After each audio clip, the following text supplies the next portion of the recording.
Pourriez-vous vous présenter brièvement et nous décrire les sujets de recherche sur le Québec sur lesquels vous avez travaillé dans le passé?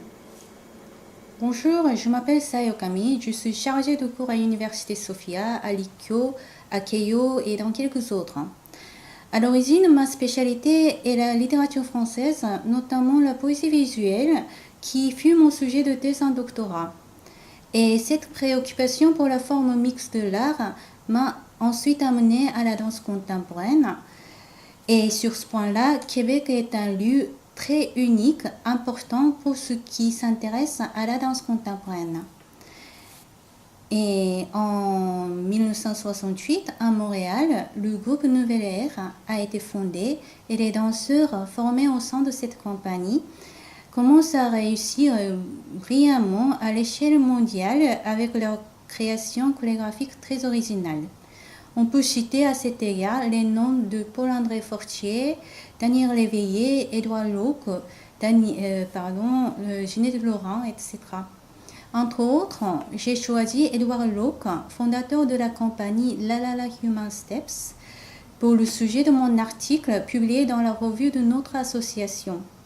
Dans cet article, j'ai essayé de suivre l'évolution de son style chorégraphique afin de mettre en cause l'originalité de ce chorégraphe. Pourriez-vous nous expliquer vos travaux de recherche actuels sur le Québec, le thème spécifique sur lequel vous travaillez et les conclusions que vous en avez tirées? L'année dernière, grâce à l'aide de recherche de l'Association japonaise des études québécoises, j'ai eu l'occasion de rester à Montréal pendant 2 semaines au mois de février. Cela m'était une expérience très très riche qui m'a permis de constater la danse québécoise dans tous ses états. J'ai eu des témoignages, j'ai eu des vidéos, des spectacles inédits au Japon, j'ai visité le centre de danse, le théâtre, la bibliothèque, etc. À partir de ce que j'ai appris sur place, j'aimerais maintenant réfléchir sur les particularités de la danse québécoise. Au premier abord, il s'agit de la réflexion critique sur le corps même. Une des caractéristiques de la danse québécoise reste pour moi en remise en cause du statut de corps humain qui danse. Par exemple, Édouard Locke a réussi à redéfinir la beauté féminine grâce à la danseuse légendaire Louise Le Cabellier, qui marque une présence très présente et androgyne. Quant à Marie Chouinard, aussi populaire que Locke chez nous au Japon, elle met le corps décoré avec des costumes très originaux, comme si les corps eux-mêmes se transforment en objets d'art pour un rituel. Et Daniel Léveillé a présenté une pièce intitulée L'amour acide-noix pour montrer les 4 corps mis à nu qui dansent dans le jeu de l'ombre et de lumière très subtil, parfois avec une certaine maladresse qui s'oppose pas exprès à la fluidité de la danse classique. Tous ces chorégraphes interrogent donc radicalement, chacun à sa manière, le statut de corps qui danse, le statut de corps dansant sur la scène. Et ces recherches montrent, en effet, l'antithèse de l'histoire de la danse qui essayait toujours de montrer le corps plus beau, plus sublime.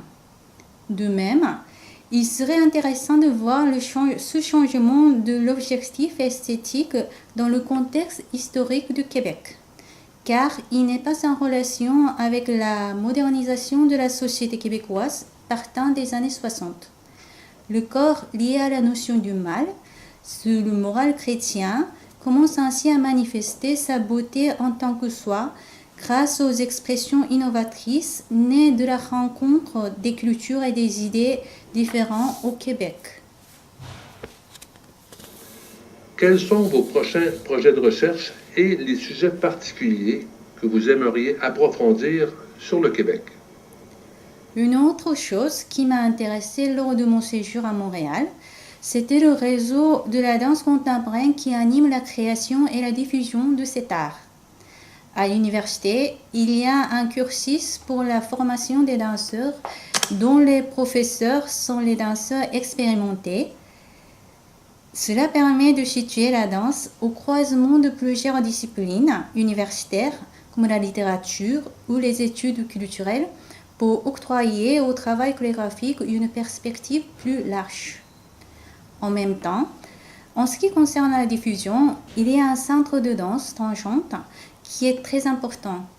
Fondé en 1981 par une américaine, Dina Davida,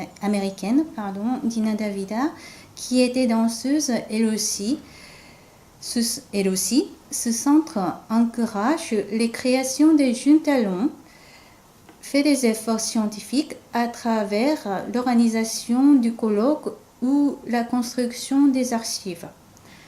Quand on parle de la situation de la danse contemporaine au Japon, malgré la présence forte sur la scène internationale de la danse contemporaine japonaise et des chorégraphes très très brillants, cet art n'a pas encore assez de reconnaissance publique. J'aimerais donc encore mieux étudier le système québécois, différent du modèle européen dirigé par l'État, pour trouver les éléments applicables pour la diffusion de la danse contemporaine plus large au Japon. Pour finir, je compte constituer à présent la danse québécoise au public japonais à travers mes articles pour les revues de danse et pour les journaux japonais.